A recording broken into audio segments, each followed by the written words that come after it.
Listen up, America. The question is no longer, do you want to see America collapse? Do you want to see the end of this experiment? It is now a matter of how do you want America to end? And if you can't see the writing on the wall at this point, it's time to get your head out of the sand, because we have come to the point of inevitable collapse of the great American experiment in democracy, of a constitutional republic, a institutionalization in government, of all of our desires to control and dominate and manipulate others by force that is fundamentally no different from any other modern government on the planet. Now, to see this in the greater course of human history is not to disparage in any way the significance of the American founding, of moving the ball forward from an unquestionable monarchy to a constitutional republic. Yes, it is a great leap forward for freedom in the course of human history, but as Thomas Jefferson said, that a revolution was needed with every generation. We have certainly fallen short, and a revolution means change. It does not mean restoration. It does not mean going backwards and conserving old values. No, it does not mean getting back to our roots. It means progress. It means a fundamental change in how society is organized. And nothing short of a revolution is going to save us now. But let me ask you then, how is this going to happen? This now inevitable decline, with politicians in Washington continuing to pretend like they represent the people, with the exponential creation of money, the inflation of the monetary supply through printing, digital creation of money, the fractional reserve banking system, through borrowing, through the creation of unfunded liabilities, through having children born into a world where you want them to follow your rule of law. You want them to go along with the system created by generations prior when they are born into $50,000 plus worth of debt as their share of the current federal debt. Very, very conservatively estimated. You roll in all those unfunded liabilities, hundreds of thousands of dollars. And a child who's never voted before is expected under this system to pay for the indiscretion of prior generations. I don't think so. It's not going down like that, people. And we see this starting at the state and local level, budget crises, cities unincorporating entirely, counties unable to pay their pensions, states where schools cannot be kept open, where basic services are failing, where infrastructure is crumbling, where for all of the federal interventions, unemployment continues to go up. And we know from the way the federal government is able to manipulate the economy through the creation of money, through federal spending, that they're able to keep creating wealth, claims to wealth rather, out of thin air.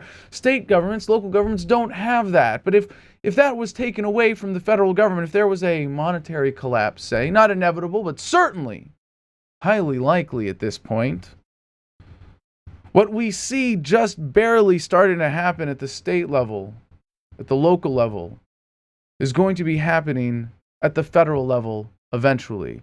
And it's not going to be pretty. Just imagine the monetary collapse if that were to happen in the next couple of years before cryptocurrencies are able to fully flourish and displace the dollar.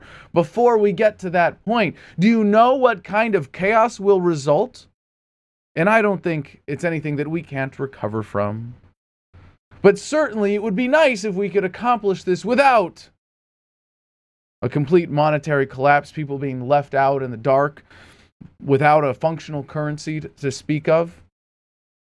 Martial law, not just something we've gotten a glimpse of after Hurricane Katrina, the Boston bombing, various other police events, and around other political events in this country.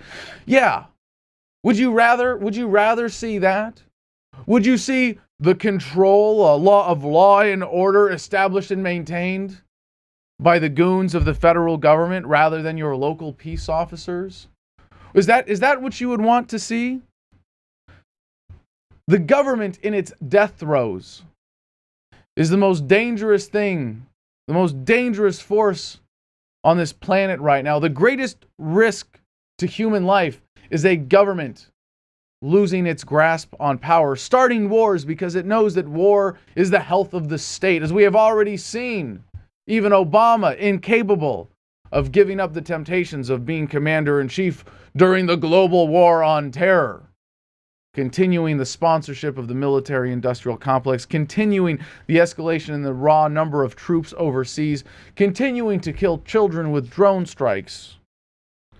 The threat of violence from this government calls for immediate action. Is this a violent revolution? Yes, it already is. You may cry for peace, but the war is already upon us. You are 8 times more likely to be killed by a cop than by a terrorist. Which do you think represents the greater threat to your life? The fabricated enemies of government or the government itself? Is this an armed revolution? Absolutely. I certainly choose to be armed, to be capable of defending myself. That does not make it an aggressive act. Absolutely not. Far from it. Being able to defend yourself is essential to maintaining peace in the face of an aggressor. And we are clearly not the aggressors in this situation. Those of us calling for this armed revolt against the American government that we are already in the midst of. Will you resist this impending death by 1,000 paper cuts? By fighting slice by slice? Will you resign yourself to asking permission from government how to resist? To think that you can vote your way out of this situation? That we can lobby? That we can sign petitions? That we can defeat legislation? No, really?